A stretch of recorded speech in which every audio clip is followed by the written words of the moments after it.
अंतिम निर्देश। वर्तमान स्वामी के शासन में हम सभी रास्ते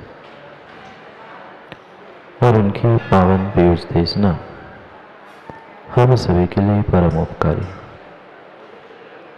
अनादिकाल से हमारी आत्मा में जो जन्म, जरा और मृत्यु रूपी रोग लगे, उन रोगों का उपशमन करने वाली कोई परम औषधि है तो वह एकमात्र यह जिनवान। ब्रह्मात्मा, आज तक सुख की कल्पनाओं में मैं पता नहीं कहां और कहां भटकता रहा। जैसे एक पथिक तेज गर्मी के समय में चलते चलते एक पेड़ की छांव में रुकता है और वहां बैठने को ही होता है, उतने में ही उसे आगे सामने और एक बड़ा वृक्ष दिखता है। वह सोचता है इतनी मेहनत करके यहाँ तक पहुँचे हैं और इससे भी घनी छांव अगले वृक्ष के नीचे है, क्यों ना हम वही चले। वह उस पेड़ को, उसकी छांव को छोड़कर आगे बढ़ता है, वहां पहुंचता है और पुनः उस छांव में बैठने को ही होता है। तब तक उसकी दृष्टि आगे वाले और बड़े पेड़ पर जाती है। वह सोचता है ये तो फिर भी छोटे पत्ते वाला पेड़ है, इसकी उतनी गहन छाया नहीं है जितने कि आगे वाले पेड़ के नीचे दिख रहे। पुनः धूप में चलकर वह उस पेड़ के नीचे पहुंचता है। वहां भी पहुंचते उसे लगता है कि अभी मैं संतुष्ट नहीं हुआ। वो और जो दूर एक पेड़ दिख रहा है वो बहुत विशाल है, वट का वृक्ष है, क्यों ना हम वहां चले। पुनः उस पेड़ की छाया को छोड़कर वह पुनः आगे उस वट वृक्ष के नीचे जाकर बैठता है। वहां भी उसे शांति मिली, सुख मिला? नहीं मिला। बिल्कुल उस पथिक के समान विकास भाई हमारी परिणति हो चुकी। सब कुछ मिल चुका था, छांव भी मिल चुकी थी, अच्छी खासी छांव थी, पर हमने आगे वाले वृक्ष को देखा और हमें लगा कि वही शांति मिलेगी। वहां पहुंचते ही लगा कि नहीं नहीं, अभी तो फिर भी कुछ कम है, और थोड़ा आगे जाओ। बेचारा पथिक ना छांव का आनंद ले पाया, ना धूप में चलते चलते कहीं मंजिल तक पहुंच पाए। उस पथिक की और हमारी मां बिल्कुल एक सी ही स्थिति है। कभी इस पर्याय में, कभी उस पर्याय में, कभी उस पर्याय में मात्र और मात्र सुखों की खोज करते करते पता नहीं मैंने एकेंद्रीय पर्याय से मनुष्य पंचेंद्रीय पर्याय को भी प्राप्त किया। पर जिसकी कल्पना थी, जिसकी खोज थी, जिसकी आवश्यकता थी, क्या वह सुख शांति मिली? नहीं मिली। साधन तो मिले, सुख के साधन प्रत्येक स्थान पर बढ़ते गए। पहला छोटा पेड़ था, फिर बड़ा, वट के वृक्ष के नीचे इस मनुष्य पर्याय की छांव में पहुंचकर, परमात्मा के चरणों में भी पहुंचकर हमें एक पल की भी सुख शांति का अनुभव नहीं हुआ। हमारी आकांक्षाएं, हमारी इच्छाएं, हमारी भावनाएं आगे की वृक्ष पर पहुंचने का पुरुषार्थ करती रही और न मैं आगे पहुंच पाया, न शांति से कहीं बैठ पाया, न मैं भगवान बन पाया, न जो मुझे तात्कालिक समय सुख मिला था वह भी मैं शांति से नहीं भोग। कब तक पीते रहोगे? कब तक चंद्रेश जी पीते रहोगे शराब? महाराज जी कैसी बात कर रहे हैं? हाँ, कब तक पीते रहोगे शराब? शराब कोई बॉटल की, डोल भाई, कोई बॉटल की शराब नहीं पी, पर सुबह से शाम तक ऐसे भ्रमों को उत्पन्न करने वाली, सत असत का विवेक भुलाने वाली मोह की शराब हमने कब से पी? क्यों हुआ ऐसा हमारे साथ? इतना मिला और चाहिए, और मिला और चाहिए, और मिला और चाहिए। सब कुछ मिलने के बावजूद भी हमारी अभी तक वह प्यास ही नहीं बूझ पा रही है। हमारी वह शराब पी पी के सुबह से शाम का समय बीत चुका, पर अभी तक हम मोह की शराब पीना नहीं छोड़ पा। मैं नहीं कह रहा हूँ, मैं नहीं कह रहा हूँ किसी को शराबी, मैं नहीं कह रहा हूँ आप पीते हो, पर पूर्वाचार्यों ने और पंडितों ने कहा है, पंडित जी मोह महामद पियो अनादि। अनादि काल से मात्र और मात्र जब से हम उस नित्य निगोद से निकले हैं, तब से लेकर आज तक की बिल्कुल यही परिणति है कि जो मिला उसमें तो हम किंचित भी संतुष्ट हो ही नहीं पाए। नहीं, बिल्कुल भी नहीं हो पाए। जिनके पास नहीं था वो भी बेचारा तड़प रहा था, जिनको मिला था हमें तो वो भी रो रहा था। मात्र आकर भगवान के सामने कह गए, माँ दाम मिना निर्धन दुखी, तृष्णावश धनवान, कहूँ न सुख संसार में, सब जग देखे छन। कभी हमने छान के देखा, एकेंद्रीय पर्याय से नित्य निगोद से लेकर पंचेंद्रीय पर्याय तक की यात्रा भी हमने करके देख ली, सब कुछ छान लिया, पर कहीं एक क्षण सुख शांति का नहीं मिल पाया। नहीं मिल पाया। जिसके पास नहीं है साधन धन संपत्ति, वो भी परेशान है, मेरे पास नहीं है, मेरे पास नहीं है, मेरे पास नहीं है। जिसके पास है वो भी रो रहा है, मेरे पास कम है, मेरे पास कम है। कम है सो गम है, नहीं है सो गम है। दोनों के पास गम है, नहीं है वो भी दुखी है वो भी दुखी है कि नहीं है? जिनको संतान नहीं है चंद्र जी, वो भी रो रहा है, और जिसने संतान ने घर से बाहर निकाला है वह भी कह रहा है, नहीं होती संतान तो बहुत अच्छा होता, कम से कम निपुत्रिक तो कहता। समस्या दोनों तरह से है। बेटा नहीं है वो कहता है बेटा नहीं है इसलिए दुखी है वो कहता है घर से निकाल दिया महाराज जी, अब क्या करूं? समस्या को समझो। ये समस्या, ये कल्पनाएं सब कुछ करने धरने वाली तेरी मोह की शराब है।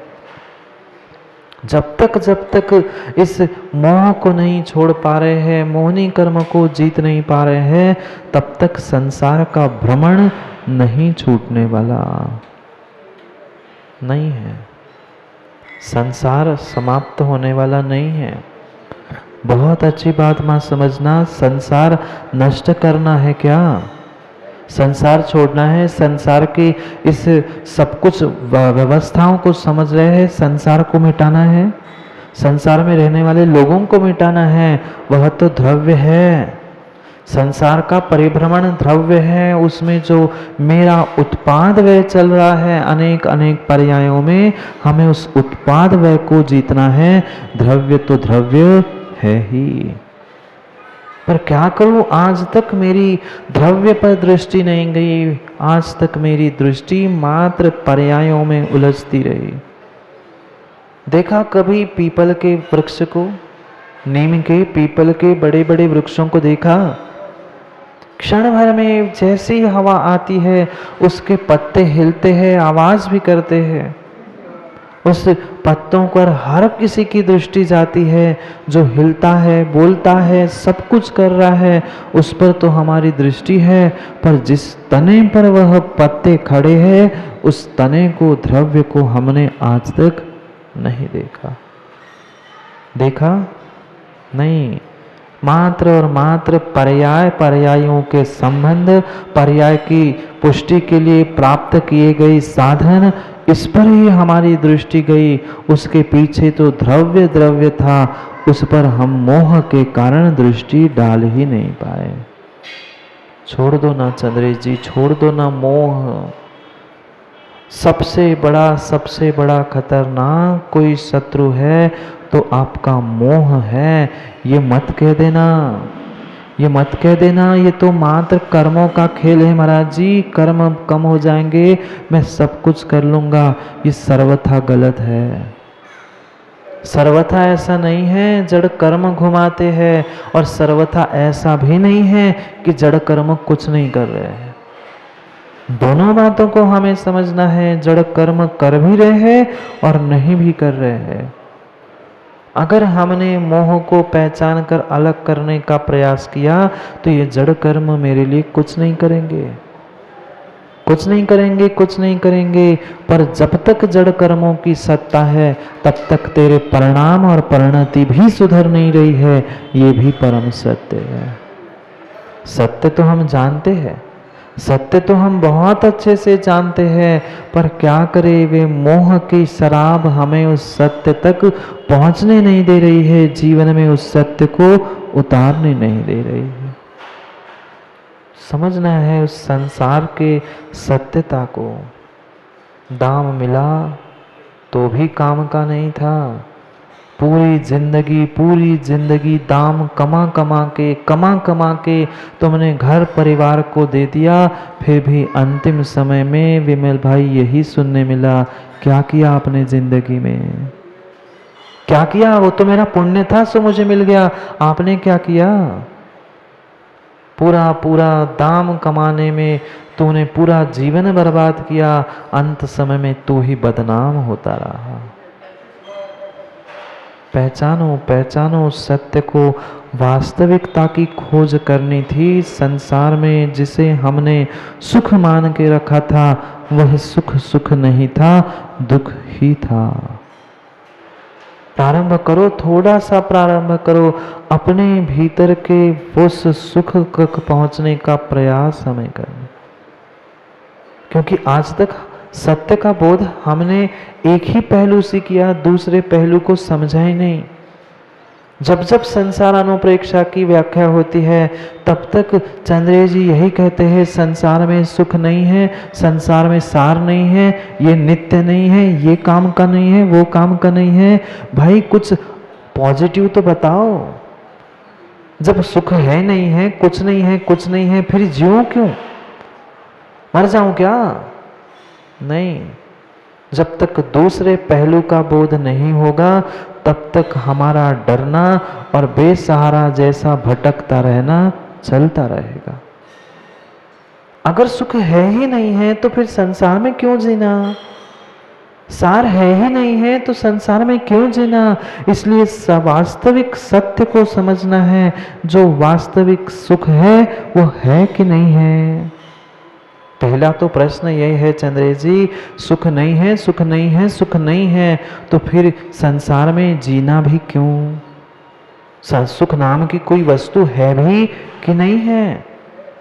संसार अनुप्रेक्षा हमें यही मैसेज दे रही है कि सुख जिसे हमने मान के रखा था उन इंद्रिय विषय भोगों में, संबंधों में सुख नहीं था, पर उस सुख से हटकर कुछ वास्तविक सुख मेरे भीतर था। उस सुख को पहचानने के लिए बाहर के सुखों का निषेध किया गया। वस्तु का निषेध नहीं है। अवस्तु का कथन भगवान की वाणी में, आगम में नहीं होता। सुख नाम की कोई वस्तु मौजूद है पर उसे हमने सुख ना माना, अन्य ही किसी को सुख माना। इस भ्रम से मिटाने का पुरुषार्थ चल रहा है। सब कुछ समझते हैं, सब कुछ समझते हैं, इंद्रिय सुखों में सुख नहीं है, सुख तो वास्तव में मेरे भीतर है। पर चंद्रेश जी वो अंदर से आए तब ना। मुख से तो बहुत जल्दी निकल आता है दूसरों को समझाने के लिए, करने के लिए, पढ़ने के लिए, पर अंदर से नहीं आ पा रहा है कि हाँ, इन संबंधियों में जिनके निमित्त से मैंने सुख की खोज की थी, वह सुख के साधन नहीं थे, सुख तो मेरे भीतर था। क्योंकि बहुत अच्छी बात आज स्कंद कुंद स्वामी अगली 2 गाथाओं में करने वाले हैं। रहस्यपूर्ण जो अभी तक की गाथाओं में एक पहलू से कथन किया था, अब साथ साथ व्यवहार के साथ निश्चय की भी बात कहने वाले हैं। क्योंकि आचार्य भगवंतों ने कहीं कहीं तक उस सूत्र का सूत्र का ज्ञान नहीं छोड़ा। अर्पिता नर्पित सिद्धे, मैं याद है ना, अर्पित अनर्पित सिद्धे। कभी व्यवहार मुख्य होता है तो कभी निश्चय मुख्य होता है। अभी तक व्यवहार की व्याख्या समझ ली। जो तुमने सुख मान के रखा था, व्यवहार की क्रियाओं में जिस जिस वस्तुओं को तुमने जोड़ जोड़ के रखने का प्रयास किया था, उससे दूर कराकर भीतर के सत्य को पहुंचाना था। डराने का काम नहीं कर रहे हैं, ना आपको बेसहारा बना रहे हैं कि डर कर आप कहीं भाग चले जाओ, बेसहारा होकर पुनः दुखी हो। नहीं, ये दुखी होने की तो परिपूर्ण रूप से संकल्पना मेरे स्वयं की थी। अन्य किसी ने मुझे दुखी आज तक किया ही नहीं है। बेटे ने दुख दिया, माँ, बेटे ने दुख दिया, सास ने दुख दिया, किसने दुख दिया? बेटे की माँ ने दुख दिया। दुख किसी ने ही मुझे नहीं दिया। मेरा उसमें जो मोह अटका था, उस पे मेरा जो ममत्व अटका था, मैं उसका, वो मेरे, यही मुझे दुख दे रहा था, और कुछ नहीं, और कुछ नहीं, और कुछ नहीं। ऐसा नहीं है कि मैं कुछ नहीं जानता हूँ, जानता हूँ, पर मानने के लिए मोह को छोड़ना होगा। इस संसार की ये विकट जंगल में भटकने का कारण अगर कोई है, तो मैंने उस इंद्रिय विषयों के निमित्त से किए गए पाप और उन सब के पीछे करता धरता कोई है, तो मेरे मोह के परिणाम है, ममत्व के परिणाम है, अन्य कुछ भी नहीं।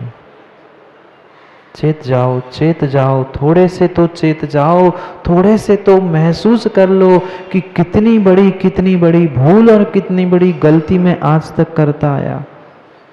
ये अनुप्रेक्षाओं का काम ही होता है कि मंत्रणा करे।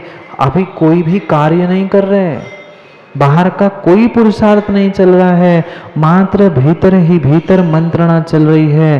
पर किसके साथ? जैसे एक मित्र दूसरे मित्र से मंत्रणा करता है, भीतर की बातें करता है, ऐसी ही भीतर की बातें हमें अनुप्रेक्षा के साथ करना है। यही मंत्रणा का कार्य चल रहा है। यही तो मैसेज बार बार संसार अनुप्रेक्षा दे रही है कि चेत जाओ, पहचान जाओ। कब तक आंखों पे पट्टी बांधकर अपने आप को गांधारी बनाकर अंधा मानकर घूमते रहोगे? अंधे हो क्या? अंधे हो क्या? पर अंधे नहीं है क्या? अंधे नहीं हैं, पर फिर भी अंधे जैसे ही हम काम कर रहे हैं। ना आंखों पे पट्टी है, ना आंख फूटी है हमारी। बाहर की आंखें कितनी भी सुंदर हो, पर जिसकी हिये की फूट गई है, वकील साहब, जिसकी हिये की फूट गई है, बाहर की आंखें क्या करें?